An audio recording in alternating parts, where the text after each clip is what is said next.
भाव के साथ में अनंत उत्सव मनाया जा रहा है। विश्वान जी के यहाँ से कीर्तमा सारी ब्रज की गोपियां आज नंद बाबा के महल में एकत्रित हो रही हैं। और जब सारी गोपियां ब्रज की एकत्रित हो रही हैं, मेरे श्याम सुंदर लीलाधारी भक्त सर भगवान अपने विचारों को कर रहे हैं।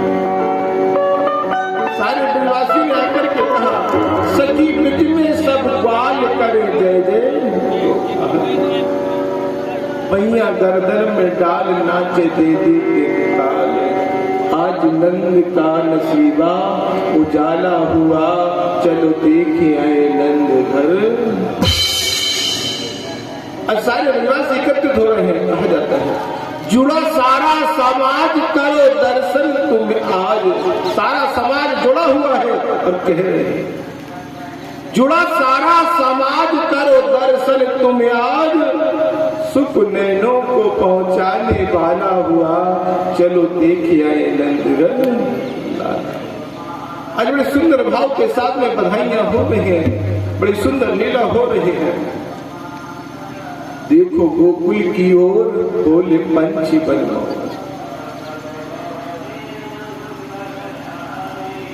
बूंद आनंद की बरसाने वाला हुआ, चलो देखे आए नंदघर।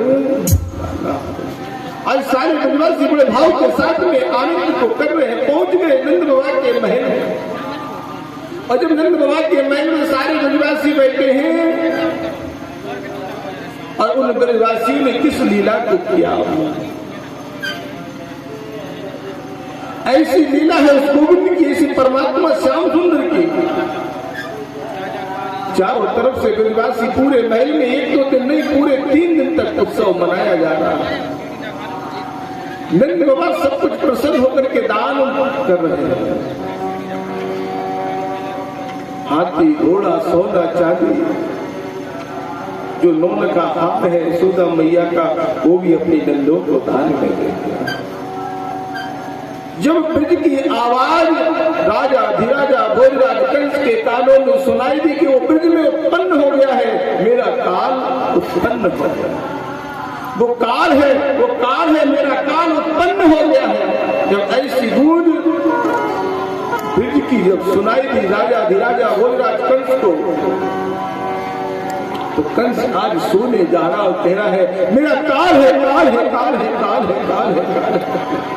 मुझे मारने वाला ब्रज में उत्पन्न हो गया है। कहा है कि कंस ने पिता घोरा पूतना बाल्यघातने, शिशु श्रृंचार मृगंते पुरुराम गिरजा कंसेन पिता घोरा पूतना बाल।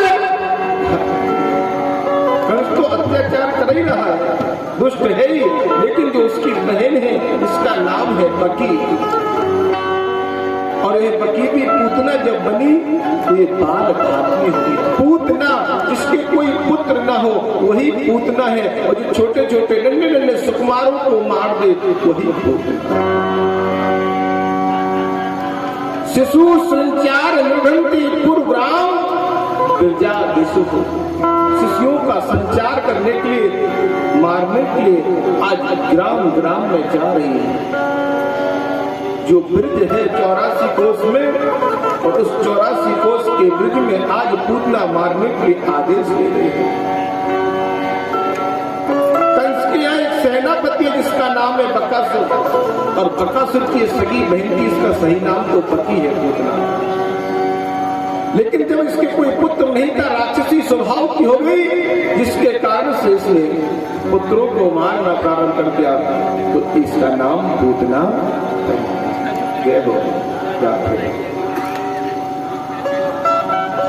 और पूतना की वो अद्भुत लीला नारायण दादा श्याम सुंदर। कंस ने सेनापतियों को बुलाया, मंत्रियों को बुलाया, बोले 3 दिन से जो गूंज हो रही है ब्रज में, मुझे मारने वाला उत्पन्न हो गया है, किसी को भेज दो। पूतना भी सभा में बैठी है। पूतना बोली मैं जाऊंगी और जाकर के उस बालक का कल्याण भयंकर। जब पूतना राक्षसों के बीच में बैठी है तो उसका भाव राक्षस का है, और राक्षस के भाव में पूतना कह रही भैया कंस, राजा कंस, मैं जाकर के और जो भी आपका काल पूरे ब्रज में उत्पन्न है 3 दिन से लेकर के 3 महीने के सारे बच्चों का कल्याण, जो पूरे ब्रज में 3 दिन से लेकर के 3 महीने के बच्चे हैं उनका कल्याण शीघ्र कर देते। जब ऐसा पूतना ने कहा राजा प्रसन्न हो गया। पूतना चलने लगी, सोचा कि देवकी का लाल है और देवकी से कोई अगर हम संदेश ले लेंगे तो फिर हमें जाने में कोई रुकावट नहीं। देवकी के पास कारागार में पहुंची और देवकी से बोली बहन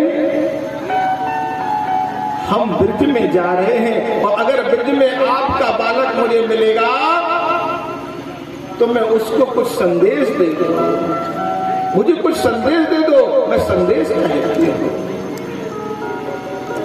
जब ऐसा कहा देवकी ने कहा कि पंख जो होते मैं उड़ जाती नंद बाबा के द्वार, उमड़ उमड़ मेरो जीरा आवे बहे दूध की धार, लाल मेरो रोगत हुए गो कि भूखो सो। और इसी देवकी के पास जब पूतना पहुंची, देखिए जब पूतना राक्षसों के बीच में है तो कह रही है कि 3 दिन से लेकर के 3 महीने के जितने भी बच्चे होंगे उनका कल्याण करो। लेकिन जब पूतना देवकी के पास पहुंची तो सुंदर युवती बन गई। संगत का असर बदल गया, भाव बदल गया। क्या